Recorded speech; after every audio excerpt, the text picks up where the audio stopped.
बात करेंगे जिला प्रशासन के सामने कौन कौन सी चुनौतियां, संकट और समस्याएं हैं जिनसे जिला प्रशासन को प्रतिदिन दो चार होना पड़ता है।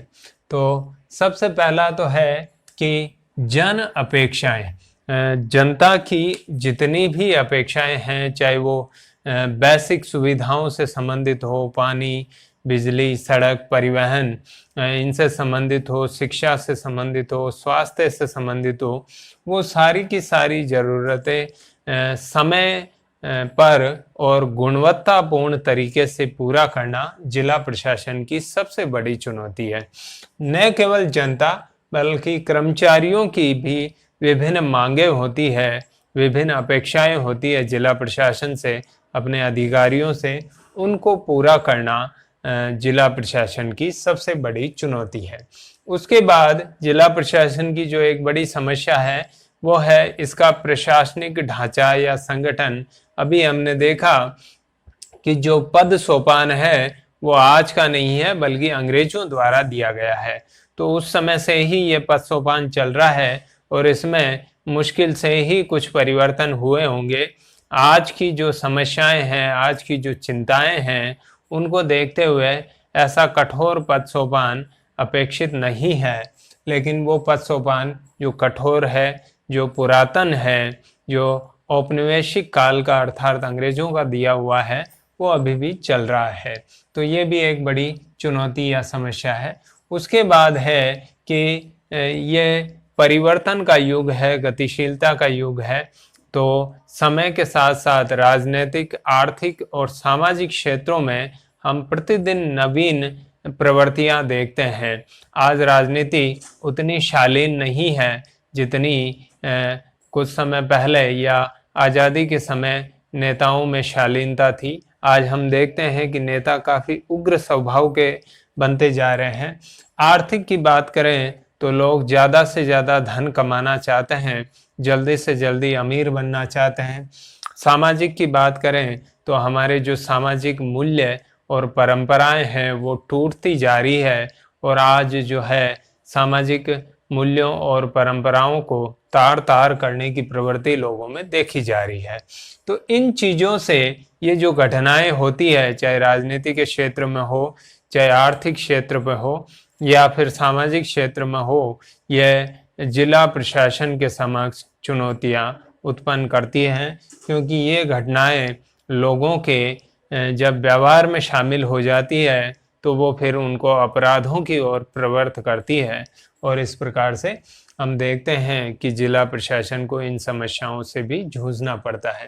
कानून और व्यवस्था इन्हीं से रिलेटेड है बिल्कुल, कि आप देखते होंगे जिला कलेक्टर कार्यालय पे प्रतिदिन कोई न कोई ज्ञापन, धरना या अपनी मांगों को लेकर प्रदर्शन दिखाई देता है। उसके अलावा आप जिले के विभिन्न क्षेत्रों में देखेंगे अपराध की गतिविधियां बढ़ती जा रही है। एक नया शब्द गढ़ा गया है आजकल, साइबर क्राइम। साइबर क्राइम का अर्थ है कि कंप्यूटर और मोबाइल और इंटरनेट पर जो अपराध किए जाते हैं, चाहे किसी के साथ धोखाधड़ी हो, किसी के साथ जो है चीटिंग हो, किसी के बारे में आपत्तिजनक बातें लिखना हो, सोशल मीडिया पे हम देखते हैं। तो ये चीज़ें भी बढ़ती जा रही है और इनको नियंत्रित करना बहुत बड़ी चुनौती है। इसके बाद है विकास कार्य। जिले भर में विकास कार्यों का वास्तव में क्रियान्वयन जिला प्रशासन द्वारा ही किया जाता है। संसद और विधानसभाओं में मोटे मोटे रूप में योजनाएं बनती है, उनको लागू करने का जो पूरा जिम्मा है वो जिला स्तर पर और उसके नीचे के जो अधिकारी और कर्मचारी हैं उन्हीं पर है। तो विकास कार्यक्रम कहाँ पर, जैसे मान लीजिए एक तालाब बनाना है किसी गांव में, तो किस जगह बनाना है इसका निर्धारण करना ये एक विकास कार्यक्रम है। क्योंकि इसमें कई लोगों की आपत्तियां होती है, कई लोगों के लाभ भी जुड़े होते हैं, कई लोगों का अहित भी होता है। उनकी ज़मीन जाती है या उनकी ज़मीन से दूर बन रहा है तालाब, तो वो चाहेंगे कि हमारी भूमि के पास बने ताकि उसका जो जल है उसका लाभ हम उठाते रहें। तो ये एक दिक्कत है। फिर उनको लागू करने में विभिन्न प्रकार की बाधाएं आती है विकास कार्यक्रमों को 1 दिन 2 दिन 4 दिन में किसी कार्यक्रम को पूरा नहीं किया जा सकता है, वो लंबे समय तक चलता है, तो उसमें बाधाएं आती है। उनका मैनेजमेंट करना भी एक महत्वपूर्ण है। मैनेजमेंट का आप अर्थ जानते ही हैं कि मैनेजमेंट का अर्थ है कि आपको परिणाम अच्छे दे और आपके संसाधन जो हैं वो कम से कम खर्च हो। तो ये भी एक चुनौतीपूर्ण कार्य है। इसके लिए कुशल प्रबंध के ज्ञानी व्यक्ति चाहिए, जिनका प्रशासन में नितांत अभाव है। इसके बाद आता है विभिन्न विभागों। अभी हमने देखा था कि जिला स्तर पर बहुत से विभाग कार्यरत होते हैं सरकार के, चिकित्सा का, शिक्षा का, सिंचाई का, पुलिस का। तो उन विभागों में आपस में कैसे तालमेल हो कि जन कल्याण के कार्य अधिकाधिक किए जा सके, ये भी एक चुनौती है। फिर है जनता में नए जिलों की मांग। जो ही जिले में एक कस्बा थोड़ा सा विकसित होता है, वहाँ के लोगों की प्रवृत्ति बन जाती है कि इसको दो अलग से अब जिला बना देना चाहिए। या कुछ कस्बों से जिला मुख्यालय की दूरी यदि 70 किलोमीटर, 80 किलोमीटर, 100 किलोमीटर तक होती है गाँवों से, तो लोगों की डिमांड होती है कि हमें नित्य प्रति के कार्य करने के लिए 100 किलोमीटर जाना, 100 किलोमीटर आना, और फिर कार्य नहीं हो तो बड़ी दिक्कत होती है। तो हमारे पास में ही एक नया जिला बनाया जाए।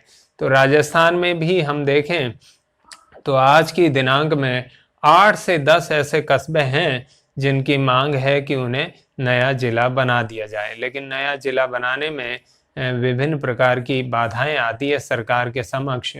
उनका बजट, उनके संस्थापना के खर्चे, तो ये जो है सरकार इतना खर्चा अफोर्ड नहीं कर पाती है, इसलिए नए जिले कम ही सरकार बनाती है।